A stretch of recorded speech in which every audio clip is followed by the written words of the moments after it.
The Epstein Files. Jeffrey Epstein owned the private island of Little St. James in the US Virgin Islands from 1998 until his death in 2019, using it as a base for horrific criminal activities. His ties to powerful figures fueled speculation about a secret client list, often referred to as the Epstein Files. Theories suggest this list contained names of politicians and celebrities he may have blackmailed, and that his death was a homicide, not self-inflicted. Skepticism grew as Epstein's 2008 immunity deal shielded unnamed co-conspirators, hinting he was not acting alone. His connections to influential people like Bill Clinton, Prince Andrew, Bill Gates, former Israeli Prime Minister Ehud Barak, and others raised further questions. A former Israeli intelligence officer, Ari Ben Menash, even claimed Epstein worked for Mossad. His island attracted further attention for strange buildings, including a striped temple which fueled rumors of secret rituals and underground bunkers. Rumors of the list resurfaced in 2025 after a now-deleted tweet by Elon Musk claimed Donald Trump's name appeared on it, though Musk retracted it days later, admitting it went too far. During his 2024 campaign, Trump promised to release the files as part of a transparency push, but later dismissed them as fabrications by Democrats. In July 2025, the Department of Justice stated that no such list existed and that there was no credible evidence of blackmail. Trump's failure to release the files, despite campaign promises, only heightened public distrust as many believe the government contradicted itself and ignored evidence of a wider crime ring. A congressional committee later voted to force Trump's administration to hand over all Epstein-related records. Attorney General Bill Barr's role during Epstein's death drew further suspicion, due to his past reputation as a cover-up general or CIA fixer, leading some to call the case the ultimate government cover-up. The official story of 9/11 is that 19 hijackers crashed 4 planes, 2 into the World Trade Center, 1 into the Pentagon, and another in Pennsylvania. But the attacks quickly became the subject of theories alleging a government cover-up. Many believe the Twin Towers and Building 7 were brought down by controlled demolition, not fire or impact damage. Witnesses, firefighters, and even police reported hearing explosions, contradicting the official account. Over 3,000 architects and engineers have disputed the commission's explanation that jet fuel weakened the steel structure enough to collapse. Testimonies like fireman Oreo Palmer's on-scene assessment were left out of the final report, and some first responders were barred from testifying. Pilots also questioned the story. Captain Dan Hanley and others said the hijackers lacked the skill to carry out such complex maneuvers. Experienced pilots who attempted to replicate the Pentagon strike in simulators allegedly failed, suggesting it was impossible for Hani Hanjour. Others argued the planes may have been remotely controlled using an uninterruptible autopilot system. Despite these concerns, the 9/11 Commission did not permit pilots to testify. Accusations of intelligence failures and withheld information added to suspicion. CIA Director George Tenet was accused of covering up the agency's recruitment of 2 hijackers, Nawaf al-Hamzi and Khalid al-Mitar. A Pentagon data mining program called Able Danger, which had already identified Al-Qaeda cells in the US, was excluded from the Commission's report. The FBI's secret Operation Encore looked into possible Saudi government support for the hijackers. Former agents Danny Gonzalez and Ken Williams said 2 of the attackers were assisted in San Diego by Saudi official Omar al-Bayoumi. Gonzalez claimed he is still restricted from disclosing certain findings for national security reasons. New reports also mention a possible 5th plane that never took off. Flight crew members described suspicious passengers and said they believed their plane was meant to be part of the plot. All these theories have led many to argue that only a fraction of the truth about 9/11 has been revealed. Unit 731. From 1936 to 45, the Imperial Japanese Army operated Unit 731 in Manchukuo, a puppet state in northeast China. It was a covert research facility conducting biological and chemical warfare experiments, along with lethal human testing. Prisoners, mainly Chinese civilians, Russians, Koreans, including children and pregnant women, were exposed to deadly diseases, vivisection without anesthesia, amputation, chemical agents, hyperbaric chamber experiments, and explosives. Victims were dehumanized and referred to as logs by staff. No survivors are known. Inside the facility, around 14,000 people perished. Beyond its walls, Unit 731's biological weapons spread plague and other diseases that left an estimated 200,000 civilians dead through deliberate contamination of water, food, and farmland. After the war, only a handful of Unit 731 members were sentenced to prison by the Soviets. Most leaders, including Commander Shiro Ishii, were shielded by the United States, which granted them immunity in exchange for their research data. The Truman administration covered up their crimes, paid off former personnel, and blocked prosecutors from accessing witnesses. American prisoners of war who had been subjected to experiments were also silenced.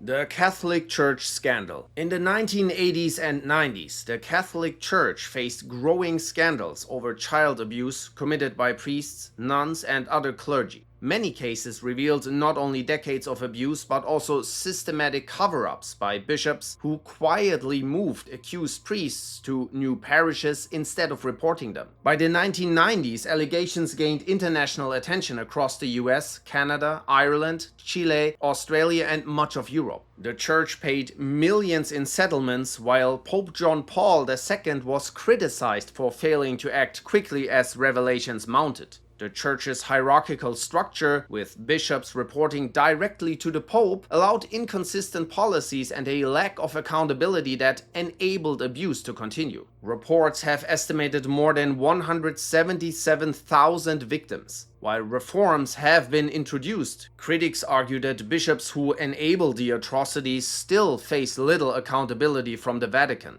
Church officials have countered by claiming media coverage was excessive or biased, pointing out that mistreatment occurs in other denominations and institutions as well. Some Catholic voices have accused the press of anti-Catholic bias.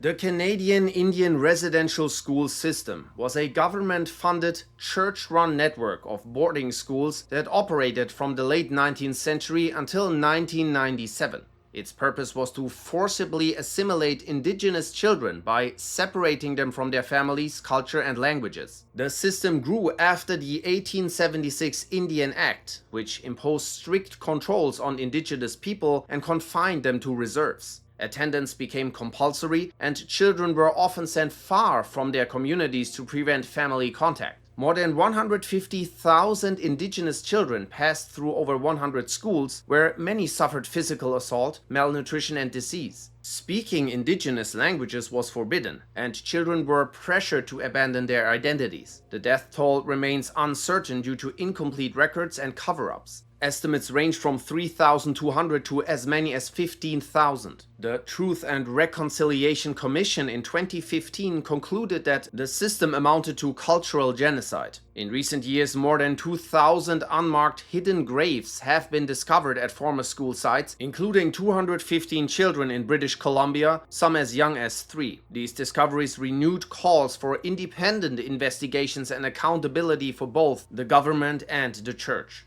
The infected blood scandal. From the 1970s to the early 90s, tens of thousands of people in the UK were infected with HIV and hepatitis C after receiving contaminated blood and clotting products. The products were often imported from the US and distributed through the National Health Service. Most victims were hemophiliacs, people that bleed more easily, treated with infected clotting factors, but many others were infected through routine transfusions after surgery or childbirth. More than 3,000 people have died, including many children, and only a fraction of those infected with HIV remain alive. Many patients unknowingly pass the infections to partners, often because they were never told of their own diagnosis. Some cases went undetected for years, especially those involving hepatitis C, where the total number of victims is still unknown. In 2017, Prime Minister Theresa May launched an independent public inquiry after decades of government refusals. Its final report in 2024 concluded the disaster could largely have been prevented, and that patients were knowingly exposed to unacceptable risks. It also found that doctors, the government, and the NHS attempted to cover it up by destroying documents. No government, medical body, or pharmaceutical company has ever accepted liability.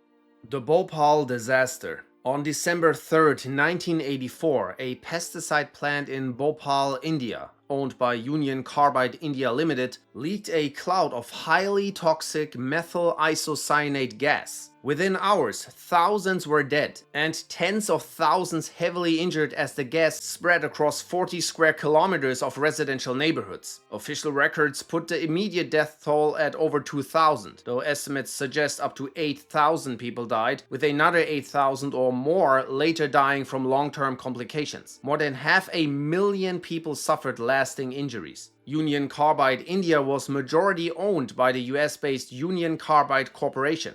UCC denied responsibility, claiming that UCI operated independently and blaming sabotage by disgruntled employees. A 1982 safety audit had already identified dozens of hazards, but no corrective action was ever taken. After the leak, the UCI misled authorities by claiming it was ammonia or phosgene, delaying treatment while hospitals had no information on the effects of the gas that actually leaked. Union Carbide also withheld toxicological data because of trade secrets, leaving doctors unable to respond properly. In 1989, the company secretly confirmed lethal soil and water contamination around the plant, but dismissed local concerns as troublemaking. It wasn't until Greenpeace testing in 1999 that the contamination was exposed to the public. Legal cases against Union Carbide and CEO Warren Anderson were redirected to Indian courts, leaving survivors with little justice. Operation Condor was a campaign of political repression carried out from 1975 to 83 by the dictatorships in South America. It coordinated intelligence operations, coups, abductions, and assassinations of left-wing opponents. The pact was formalized in November 1975 when Chilean dictator Augusto Pinochet's spy chief Manuel Contreras hosted intelligence officers from Argentina, Brazil, Bolivia, Chile, Paraguay, and Uruguay in Santiago. The United States supported the operation with funding and economic aid to regional dictators, and declassified documents later showed the CIA had detailed knowledge. Victims included leftists, union leaders, clergy, students, intellectuals, and suspected guerrillas. Tactics included disappearances and death flights, where prisoners were thrown from aircraft into oceans, rivers, or mountains to erase evidence. Estimates vary from 50 to 60,000 deaths, 30,000 disappeared, and up to 400,000 imprisoned. In Argentina, Condor intensified the Dirty War, where about 30,000 people vanished. Member regimes denied involvement and suppressed evidence for decades, but declassified US files and trials later exposed the conspiracy and confirmed Washington's role in shielding dictators while covering up abductions and assassinations. The Maralinga nuclear tests. From 1956 to 63, Britain conducted 7 nuclear tests and hundreds of smaller trials at Maralinga in South Australia. The explosions spread radioactive fallout across the region, affecting both Aboriginal communities and military personnel, who were never warned or protected. Local indigenous people described the fallout as the Black Mist, which caused blindness, skin burns, stomach illnesses, and high cancer rates. The death toll is still unclear and suppressed. Large areas of land were contaminated, some remaining unsafe for thousands of years. The tests were kept secret, the staff bound by confidentiality, and Aboriginal people were forcibly displaced. An initial cleanup in 1967 was grossly inadequate, and the UK and Australia downplayed contamination. A royal commission in 1984 exposed the poor safety standards and deliberate cover-up, forcing acknowledgement of long-term dangers. Only decades later were survivors given limited recognition, with a second cleanup effort in the 1990s, but contamination lingers today. The Bengal Famine. In 1943, Bengal suffered a famine that caused the death of 2 to 3 million people. Despite an above-average harvest, British wartime policies diverted grain from India to Europe, leaving starving populations without relief while exports continued. British Prime Minister Winston Churchill has been heavily criticized for worsening the crisis. He refused to divert supplies, mocked Indian pleas for help, and blamed the victims, saying they breed like rabbits. His scorched earth policies were partly intended to weaken Bengal in case Japan invaded from the east with the Indian National Army. The famine led to mass starvation, disease, and displacement, yet to this day there is no memorial or museum commemorating the millions who died. The 1943 Bengal Famine Inquiry report downplayed British policy failures, and official records minimized responsibility until historians exposed deliberate mismanagement decades later. The Congo Free State Atrocities. From 1885 to 1908, Belgium's King Leopold II ran the Congo Free State as his personal possession, exploiting its rubber and ivory through forced labor. Up to 10 million Congolese died from starvation, disease, or violence, with millions more mutilated for failing quotas. Leopold's regime framed this as a civilizing mission, concealing atrocities through propaganda and controlled media. Reports by missionaries and whistleblowers like Edmund Morel and Roger Casement were dismissed or suppressed. In 1908, as international pressure mounted, Leopold ordered state archives burned to destroy evidence, delaying accountability. The Belgian state formally annexed the Congo in 1908, downplayed Leopold's crimes, and continued exploitative practices. While early 20th century reports revealed the atrocities, only modern historical works expose the full extent. No formal reparations have been paid, and the scale of the human toll remains under-acknowledged.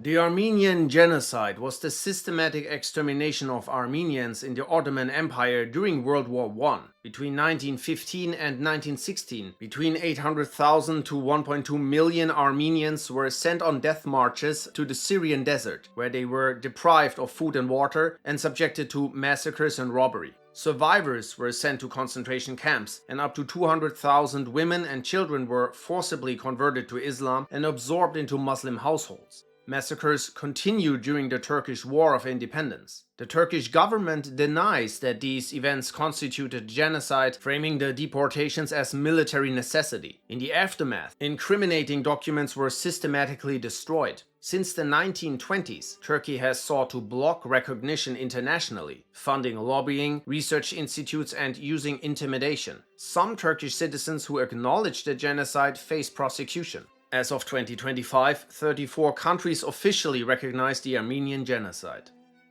The US medical atrocities. Between 1932 and 72, the Tuskegee experiment was carried out by the US Public Health Service and later the CDC on nearly 400 African American men with syphilis. They were told they were receiving free healthcare for bad blood, but in reality were denied proper treatment so researchers could study the disease's natural progression. The men were misled with promises of free exams, meals, and burial insurance. Painful spinal taps were disguised as special free treatment, and consent was gained through deception. Researchers justified withholding treatment by labeling the men as ignorant and easily influenced. Even partial treatment was done to keep participants alive long enough to be studied. Although effective treatment existed, it was intentionally withheld. Over 100 men died, while others suffered long-term health damage. The real purpose of the study was to observe the disease to the point of death and autopsy. This continued until 1972 when a leak to the press terminated it. A similar case occurred in Guatemala from 1946 to 48, led by Dr. John Charles Cutler. Researchers deliberately infected soldiers, orphans, and mental health patients with syphilis, gonorrhea, and chancroid without consent. Only 700 of the more than 5,000 people involved were treated, and at least 83 died. The experiment was never officially published and not exposed until 2010. The Guatemalan government condemned the study as a crime against humanity, though lawsuits have been unsuccessful.